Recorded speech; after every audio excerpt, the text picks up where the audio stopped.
My good fun and Melodine, and well met indeed. I'm Uruk-hai, head of the modding team behind Divide and Conquer. Welcome back to Divide and Conquer as we continue on as Isengard has been unleashed. We've taken Ginyard, done relatively well there. Our army sits ready under Chief Lurtz, more on him in a moment.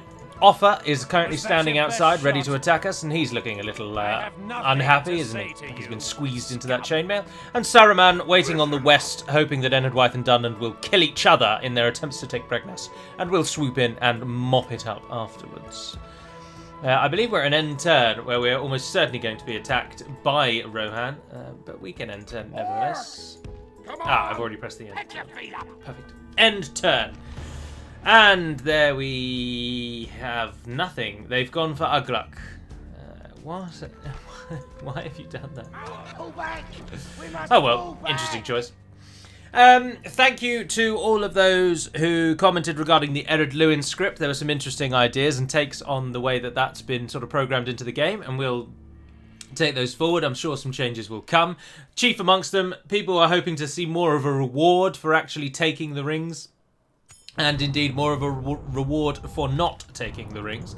So those kinds of things will be worked into it a bit more. There's also a suggestion that rather than killing off the faction leader, when you get the message that says Grindfarn is essentially now seen by many as the de facto ruler of the Blue Mountains, there was a suggestion that instead of killing off the faction leader, how about having the faction leader change to the rebel faction and then rise up against you? And just sort of mill around in your land as a rebel army until you deal with him.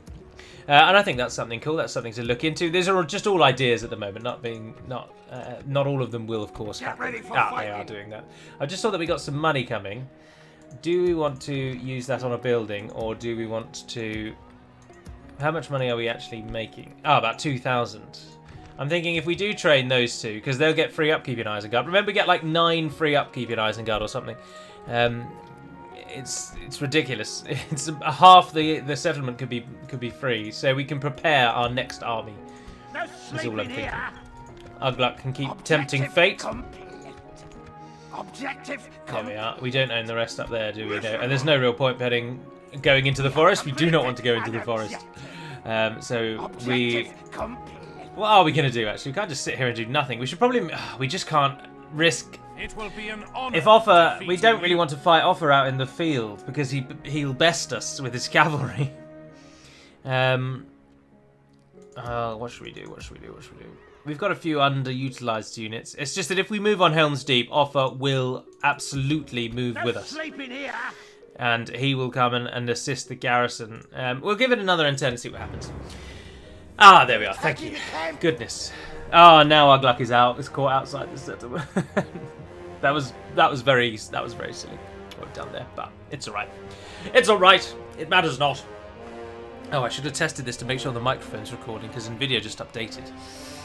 This will be the most annoying wasted half an hour if it's not. Although it might be a little under half an hour today. I think it might be about 25 minutes.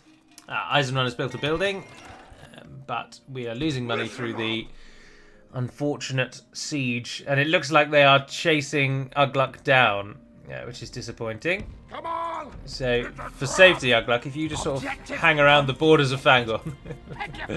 Enedwaith's still going there. Now, I'm expecting Offa will attack us. We don't want to rise up. We want him to waste his cavalry against our town, so I think we're going to fight straight away, to be honest. On the subject of Lurtz, one of the topics to discuss today, I did mention that I didn't like the fact that he is called Chief, because Isengard are not a typical clan or tribe like the rest of the orcs. They wouldn't have a chief. Of course, Saruman is at the moment listed as a lord, and that's a rather fitting name for Saruman. But Lurtz isn't the chief of anything. He doesn't lead a clan, he doesn't lead a tribe, as I say, and that's the image that is conjured up when you say chief or chieftain. Here we go. So, we did have a think in the Discord about what we could rename Lurtz, and the winning vote, to my mind, is First Captain Lurtz. Now, the reason I would suggest this, let's just talk about this army for a moment. It's not as trashy as one first thinks. There's Yawling Axemen, Yawling Spearmen. There's a lot of cavalry, which is useless. There are Helmingus,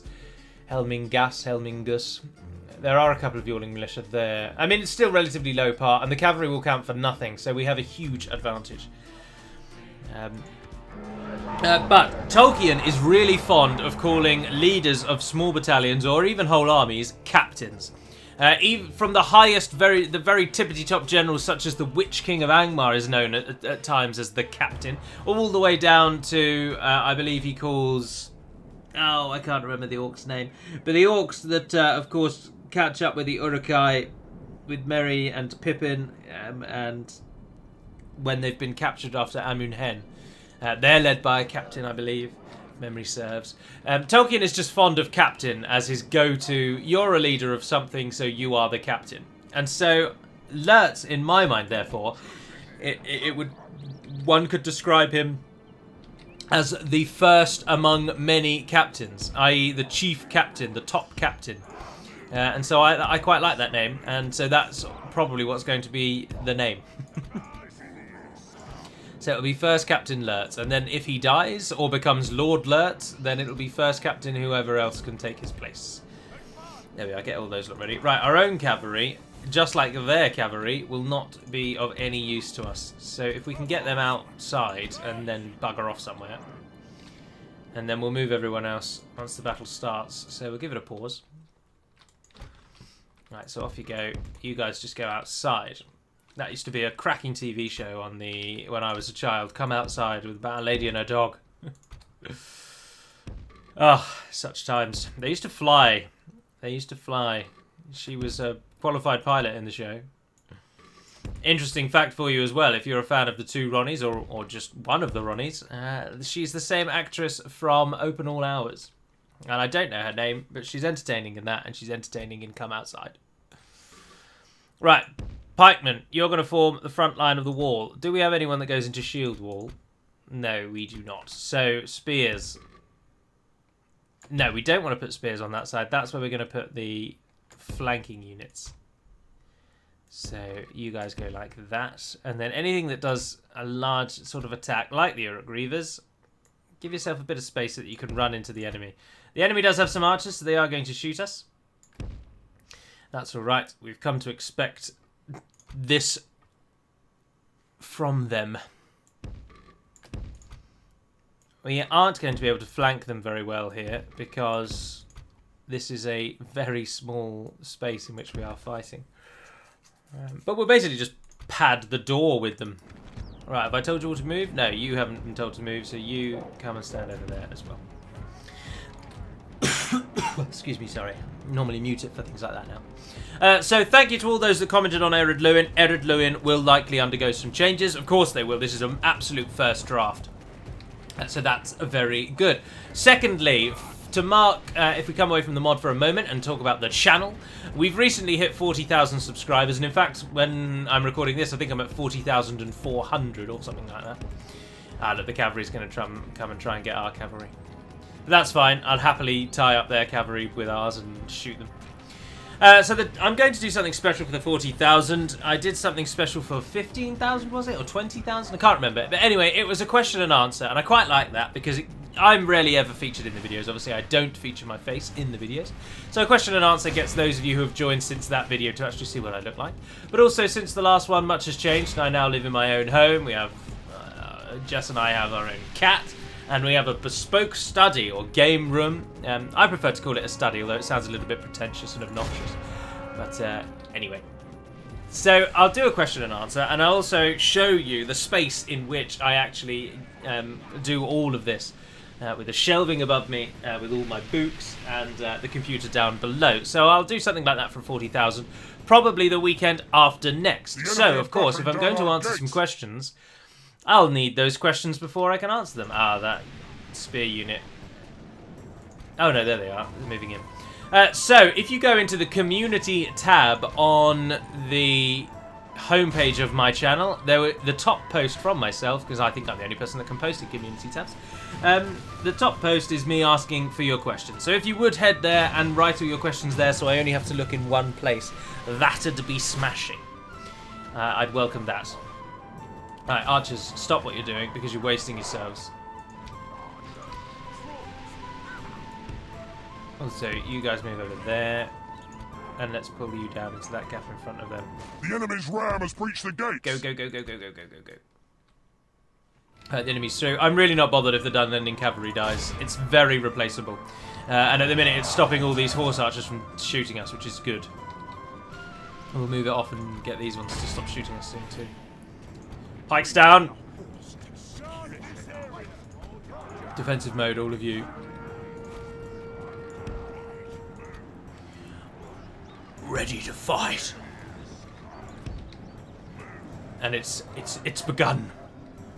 So, archer units. Oh, I can press Control M or something like that, can't I? You can start shooting into that gap there, please. Reavers, wait till more of the enemy comes through the doors and then we'll charge you in. Our cavalry is over there and the towers are now assisting. Very nice. So whilst the battle continues, there's more to discuss. The next thing, which I'm sure many of you will welcome, is a little bit of a shake-up to Rohan. So, no new units or anything like that. It wasn't really felt that Rohan need any new units, which is why they probably haven't been amended for such a long time. They fill all the roles they need to fill, but some of their unit names have been changed so that they fit a bit more thematically with one another. So, Rohan Riders, for example, will now simply be called Rohirrim, and this unit, the Riddermark Skirmishers, will now be called Aored Skirmishers, I believe, or Aored something. And the Aored Horse Archers will now become Rohirrim Horse Archers. And it basically just the units of the tiers will all actually share the same name. Yorling Militia have been renamed to Peasant Militia, and Scouts have been renamed to Peasant Scouts. So you've got your sort of first tier being peasant-based. But also, Hummingbird has gone through the second tier of the roster and just introduced a new armor design so that there's a clear distinction between Tier 1, Tier 2 and Tier 3. He's also brought in armor upgrades for that group as well. So there's just a bit more visually different to Rohan than there was before. But on the whole, Rohan hasn't been amended much from Third Age because Rohan is pretty much good to go. And there is only so far we as modders are going to take our own mod before something far more egregious needs to be resolved. So, for example, before we're going to be shaking up the roster of Gondor again, for example, people like Moria would much more deserving of a change. And so older factions, or factions that were completed some time ago, may well stay as they have been for a long time. Also, there becomes a point where a faction is very much considered complete. And Rohan is arguably verging down upon that now. The one thing that we will not do, which gets asked all the time, is we simply won't plug all of the gaps in Rohan's roster. Rohan are a cavalry nation. They are not supposed to have good foot units. Now, you may say, oh, well, actually, in the lore, their foot units are as good as their cavalry units, but every faction needs a distinction, and you can't just have every faction do everything, because then it is boring. It's just a load of factions with different skins, but all play identical, and it will quickly become dull. So, Rohan, for good or ill, are the cavalry faction. They get a lot of cavalry, their archers are virtually non-existent, Helmingus being very average, and their foot units equally are nothing that will score any points in a grand tournament of foot units. And that is the way that it's meant to be. So as I say, with all of their foot units where we want them, all of their cavalry where we want them, there's such a strong argument to say there's nothing further to be done to Rohan. So that's kind of where we are on that front. But Rohan have undergone a bit of a change, a few visual shake-ups. Excuse me, sorry. And there are some name changes as well, so it just feels like a little bit different than it was before. Our arrows still fly into the back of them. We've still got quite a few left. We're massacring them at the moment. 50% of the enemy has died, and we have only lost 20. Our Dunlending horsemen gladly paid with their lives. Thank you also for your patience regarding the next lore video. I appreciate I've just had a week and a bit off from work, but one gets rather lethargic, and also when you have this much time off, it's nice to just do nothing, have a proper staycation.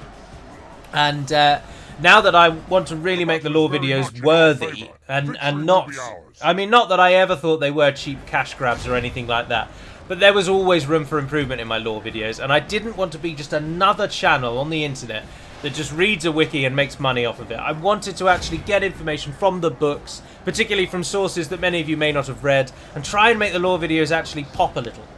And so they take longer to make because of that. And so I just didn't want to do all of that research when I was technically on like holiday, if you will.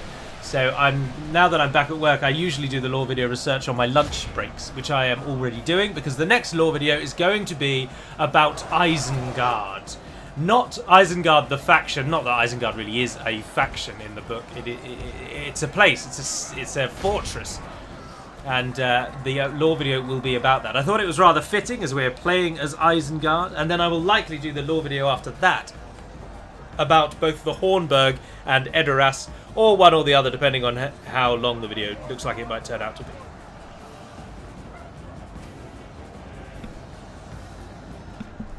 So thank you for your patience in regards waiting a whole extra week for the lore video, because of course it's not now going to come out until next Monday. And indeed, there was no video yesterday when I recorded this. And we have now, quite succinctly, without having to do very much at all, shown that Rohan's infantry is nothing compared to a nice, solid Uruk wall. 201 kills Uruk-hai archers, 188 kills Uruk-hai archers, 186 kills Uruk-hai archers, 160 kills Dunlending pikemen, changing it up a bit. Some units not killing anything at all. Mental. What else was I going to say? No, totally gone. Ah, yes. I recently went through every single unit in the game and changed their file names to match their in-game names. So for those amongst you now who particularly like to create bespoke armies in the campaign by creating the units out of nowhere, I'm using a nicer way of saying, of course, cheating, but it's not really cheating when it's a single player with no achievements or anything like that. You do what the hell you like. Don't let others judge you. Kill them all. And so if you do like creating units, or you just come across a situation where the game might bug out and you want to recreate an army that you've lost because your game crashed or something like that. Jesus, Ugluck, that is ridiculous. How have you just managed that? Blimey. Then now at least you'll be able to look at a unit and think, ah, that unit is called Vineyard Levies. So I know the unit is called Vineyard Levies. Vineyard Levies used to be called Dorwinian Militia Spearmen. No one in their right mind was ever going to guess that name, so it was just folly. So now at least they've all changed. So in version 4, everything will be as it should be. Come on! Like, let's take the Half-Orc Spearguard, for example. Their name in the files is now literally Half-Orc Spearguard, exactly as seen there, even with the hyphen. So it's easier for you all to create them. That was an excellent, well-fought victory, and on the back of that impetus, we shall press for Helm's Deep itself. Ginyard's not very happy with us. Oh, Ginyard is a keep, blimey. And we can upgrade it to a castle. What? Oh, but then it's going to be a crappy orc castle. They're not very good. Oh, that's disappointing. Okay, if you could create a bespoke orc castle that's actually worthwhile holding, I'd really like that. That'd be smashing. I'd be right on board with that. Right on board. I'd be there. My name first in the list on the petition for it. Make a new castle for the orcs. Right, we need more units. Or thanks sentries, you can come along. You're always very handy in a pinch, and we will take those 3 reavers. Thank you. We will want both of those, though. We're making good enough money, aren't we? Yeah, about 1,000. I can see why people like Isengard. It's like a nice marriage between the wealth of sort of Northmen factions and the hordes of Orc factions merged as one. It's enjoyable. I'm certainly enjoying it anyway. And I think that's all we can do for now. So let's see what happens. There are... Oh, we can get raiding units. No, we can't, because we need a slave pit. No, that gives a recruitment slot available. Oh, we already recruited. You moron. You absolute moron. What is that unit doing then? Because we can't train that unit, so why is it retraining? I don't know, but we'll take the Orc fighters. We don't have any money though. Is that because I put something in here? Yes. So I'd much rather those Orc fighters get trained. Thank you. And then we'll come back to here and you can give us the units that we seek. Ah, the Orc Fighters are from the Brawler's Pit, aren't they? Yes, of course, of course. And then the Brawler's Hall. Yep, that's the Isengard equivalent of trash, of course. So not the unit we want to be defending our army, but there you go. The other thing I would like to do is apologise for my uninformed rant regarding The Witcher. I'm not suggesting in any way that my mind has changed. I still personally am not bothered with the diversity casting. But it was wrong of me to cast such a poor light on those who do take umbrage. Your reasoning is your reasoning, and I wouldn't like to cast aspersions as to why you want that, and I in no way think anybody who's particularly moaning about it is because they're coming from some deep-seated hatred or anything like that. Everyone has their reasons.